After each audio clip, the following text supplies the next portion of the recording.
Ready? Ready.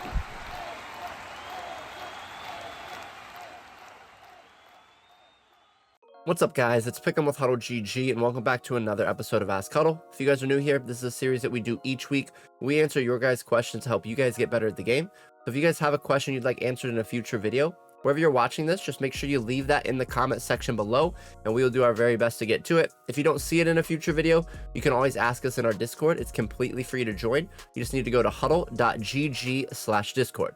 That being said, let's dive into this week's video, and our first question today comes from Atlanta Falcons, and they ask, how do you stop the double pass? Now, there are a couple of double passes in the game. We have one out of gun spread. I don't really worry about that one much because it's not really looking to attack you deep down the field. It's more of a double pass screen. You have the one in pistol, and then you have the one here that we're going to go over, which is out of the gun bunch, strong nasty, where the receiver there, the B, you're going to see he's going to go in motion. The quarterback's going to automatically throw to him. We don't have to do anything for that. And then that's going to leave an easy one-play touchdown if we do not defend this the correct way. So that's the play we're going to look at today. But what we do defensively, you can do or use against the other double passes as well, if those are the ones that you're struggling against the most. And what I do is a little bit unorthodox to stop this, but I think it's the best way, and it actually gives us the biggest potential to scoring as a defensive player. And what's going to happen is, as soon as I see that motion, right? So these double passes, whether it's the pistol or this one in bunch here, are going to have a very unique motion. Obviously, you see that B receiver come into the backfield, go back out to the flat. As soon as I see that, I'm going to switch on to my flat defender on the defensive side of the ball. Again, what type of defense you're in, you can really run a variety of zones against this. Whatever you like to run against bunch in general. I'm just in a palms look here. Obviously, our flat defender would be this quarter flat right here. As soon as I see that guy go in motion, I'm switching onto this quarter flat, and I'm going to time this and go and hit him in the backfield and just make that tackle right there.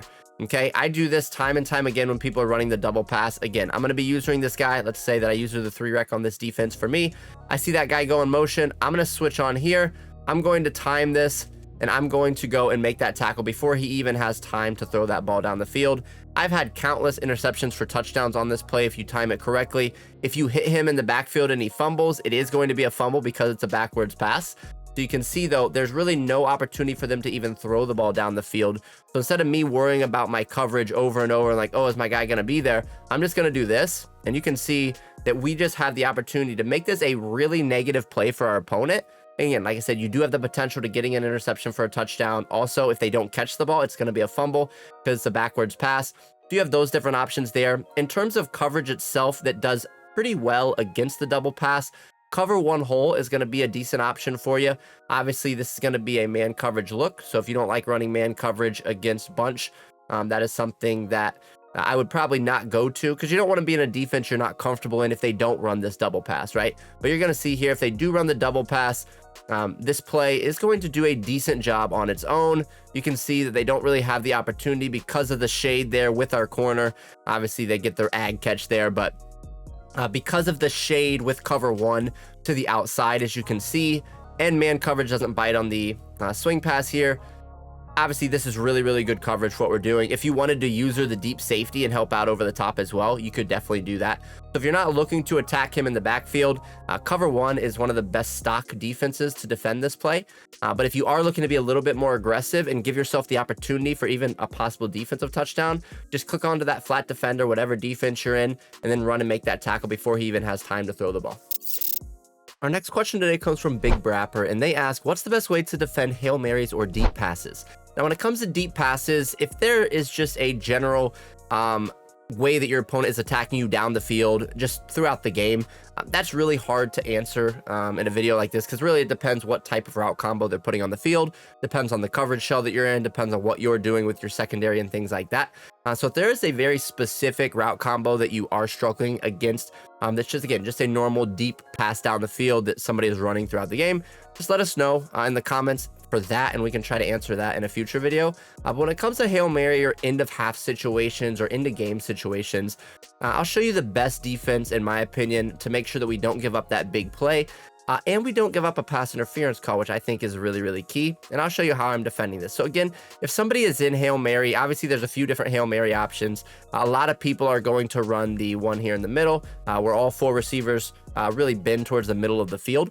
We're going to come out in 3 deep. It's going to be the safest formation for us to be in on the defensive side of the ball. And then I like to be in man 3 deep as well. Okay, so we're going to be in man 3 deep, and we are going to be, again, in the prevent formation here. And you can see that obviously we have 3 deep zones over the top, and everybody else underneath is manned up.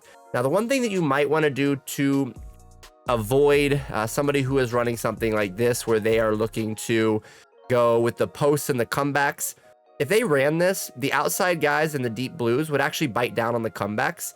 And then if your post beats their man, you could get open over the top. So what you want to do to prevent that is, when we're on the defensive side, we want to put those 2 outside guys in deep halves. Okay, so the guy on the left, we're going to put him in a deep half to the left, and then the guy on the right, we're going to put him in a deep half to the right. So the coverage shell is going to look something like this. Now, the key to defending Hail Mary plays is we do not want to be on anybody down the field usering, trying to make a play. Okay, so the reason why that's important, and I'm going to just throw the ball away here real quick so we can reset the play. The reason why we don't want to be on a user down the field is if you bump into that receiver with your user, you have a decent chance of getting a pass interference call. Okay, so what we're going to do on the defensive side of the ball is we are going to put those guys in deep halves on the outsides there, and it's going to look like this. And then from there, I like to user one of the defensive linemen. I like to user the guy that's opposite of the running back. And then I'm going to lock my player in place. So that's just going to be up on the D-pad. Here, I like to bring up the stunt menu in general, but here we can't because there's no stunts in this formation. So we're just going to bring this up, and then I'm going to run around the edge and just make that quarterback be on a timer so he doesn't have all day to let those routes develop down the field. Okay, so what you're going to see here is I'm just going to hold down and away from the tackle. When they say hike, I'm just going to run around this guy like this. And then I'm going to go, again, put them on a timer so they are uncomfortable. They're worried about me running around the edge. They're worried about a lot of different things. Obviously, they could step up in the pocket and it's an easy lane to run through, but this is end of half situations, right? This is the end of the game. There's 6 seconds left. They really only have one option, and that's to throw that ball down the field, and I want to put them on the timer. If you know the running back's blocking, you could do the same thing with the linebacker here. You could just stand over here and run around the edge like that. The reason why I'm not always a big fan of using the linebacker is some people will send that running back out of the backfield quickly and try to throw it to him, and I just don't want to even give my opponent that opportunity. I just think it's a little bit easier to use the defensive end. So again, when we come out on this defense, we want to put the 2 deep guys on the outsides in deep halves, and then we're going to user the defensive end opposite of the running back. When they say hike, we are just going to run around this tackle. We are going to make that sack in the backfield there. And again, the key is putting your opponent on a timer. And the main thing here is do not click on when they throw the ball down the field. Allow your computer to make the play, because even if you click on, let's say you're not just using it the whole play and running down the field, if you click on and try to make a play, you still have that opportunity to get a defensive pass interference, and that's going to be the worst thing you can do in that situation. Obviously, it gives your opponent the ball wherever you do get that penalty at. We just want to avoid that entirely. Use the D-line in this situation and go get that sack on the quarterback. If you guys really want to take your game to the next level, you can get 50% off our pro subscription for the year now through December 1st. This will get you everything we have on our website, and there isn't a better deal in the entire community if you're looking to improve at Madden or college football. Just make sure to use code Black Friday at checkout for this offer. With that being said, let's jump right back into the video. Our next question today comes from KHP, and they ask, how do you stop mesh concepts? Now, mesh concepts can vary a little bit based off of what the other receivers are doing. Obviously, mesh is going to be 2 drags or 2 crossers from opposite sides of the field coming across and creating that mesh over the middle. But then what they have around them, again, does change a little bit, but a lot of times you're going to get something like a spot route, as you can see here in the middle play.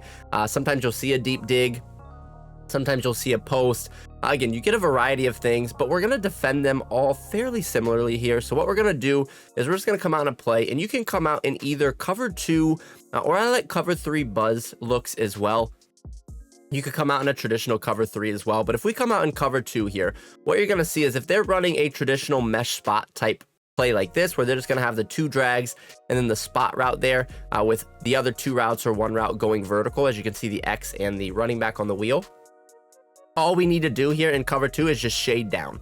Okay, so if we shade underneath, what you're going to see is I'm not even going to user anybody right now. I'm just going to stay on the D line. You're going to see those yellow zones do a good job at staying underneath and taking away the mesh concept, as well as that spot route for the most part as well. Now we can obviously user the middle player there and take away the spot on our own.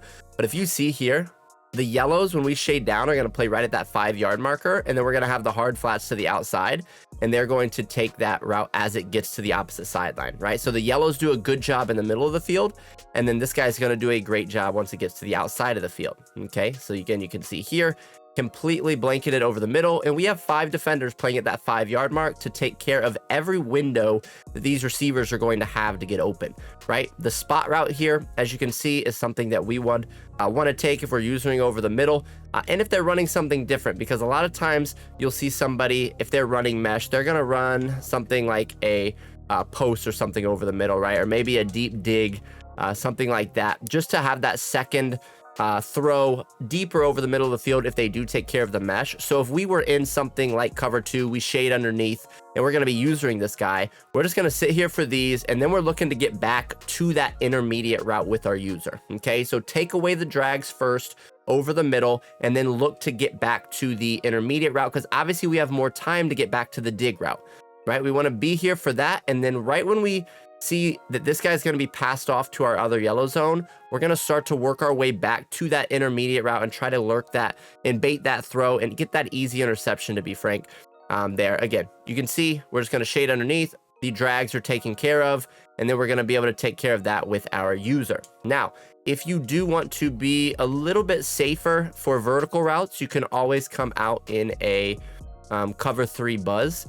So if you're in a cover 3 buzz and they're running, again, a similar concept here, what you're going to see is it's going to work almost the same. It's just we have one less person over the middle of the field. Okay, so if I go here and I just shade down and we're on our defensive line again, and they're running, again, similar concept. Now we have a corner route to the left, but we still have the mesh and the spot route from the B receiver.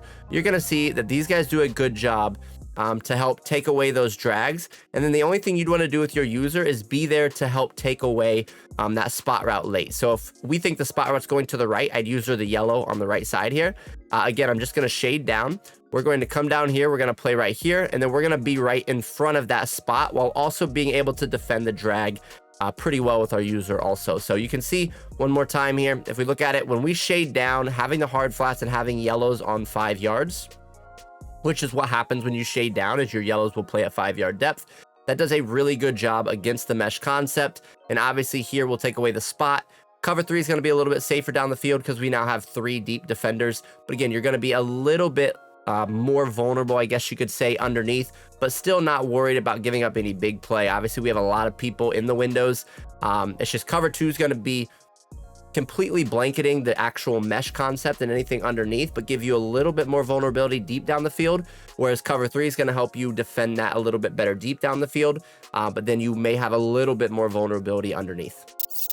Our last question today comes from Woody, and they ask, what's the best way to prevent big plays when running mid blitz? Now, this is a really, really good question because by nature, cover 0 or mid blitz is going to give up more big plays than any other defense, because if we look at it, again, when we have a cover 0 blitz, that means there's 0 deep safeties. So we have nobody to help deep down the field. So if your guys get beat on the route and they catch it, obviously that's opportunity for a big play. If your guy makes the catch and then your defender misses the tackle, that's also chance for a big play down the field because we have no safety help over the top. The reason why mid blitz is this way is because we are playing very aggressive up front and we're looking to send a lot of pressure at the quarterback and hoping to take away that initial read. And if we take away the initial read, they shouldn't have any time to make those big plays down the field at that point. Okay, but again, by nature, you are going to give up more big plays in a cover 0 blitz, which is what mid blitz is, than you are in another defense, right? If we're in cover 4, we have 4 deep safeties to help protect down the field. In cover 0, as we mentioned, we have 0. Okay, so first of all, understand you will give up more big plays in this defense, but it is the risk reward factor, right? We're going to be risking giving up a big play, but our reward is we're going to be able to get more sacks and force bad throws because we're putting that pressure on the quarterback. Now, when it comes to how we can prevent the big plays, there's a couple things we want to look to do.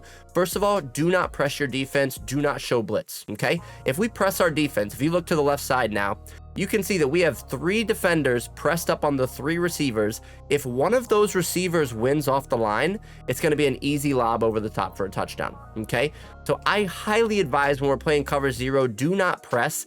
If you do press, shade your coverage over the top so your DBs are not trying to actually jam the receiver. If you're trying to jam the receivers in cover 0, you are going to give up more big plays than you're wanting to when you're playing this defense. Now, the second thing that I like to do is I do like to route commit my coverage based off of the formation that my opponent's in. So for instance, if we are facing trips here, I would route commit my entire defense to the inside, and then I'm going to route commit the tight end to the outside. Okay, now the reason being is the route that I'm worried about from the tight end is a corner route, all right, and trips tight end. The routes that I'm worried about to the left side, to the trip side, are going to be routes breaking to the middle. So I want to route commit those guys to the inside and route commit the tight end to the outside. Now from there, we talked about a couple of weeks ago, if that running back stays into block, we want to send our user as well. It's called a green dog blitz. If that guy stays into block, we send an extra guy to still give us the numbers advantage. If he goes out for a route, we take them with our user. But again, the key with this is we are going to be getting quick pressure if we run it appropriately. We just have to make sure that we can have those initial reads taken away, and we should get the pressure on the quarterback, and they shouldn't have time to make any other reads. So again, if they say hike, you're going to see we get out here to cover this guy.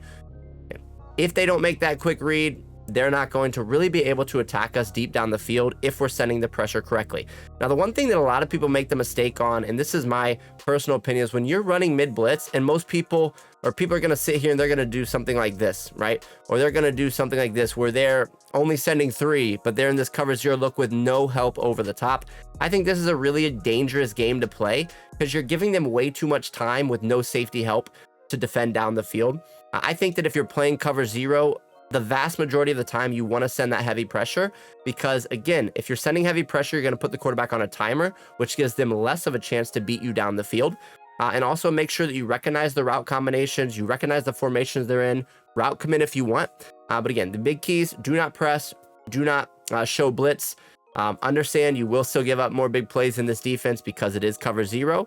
But again, heat that quarterback up, send that pressure after them, and that's going to be your best way to be successful in a defense like this. And if you guys are looking to get even better at Madden, make sure to join our free Discord by going to HuddleGG/Discord.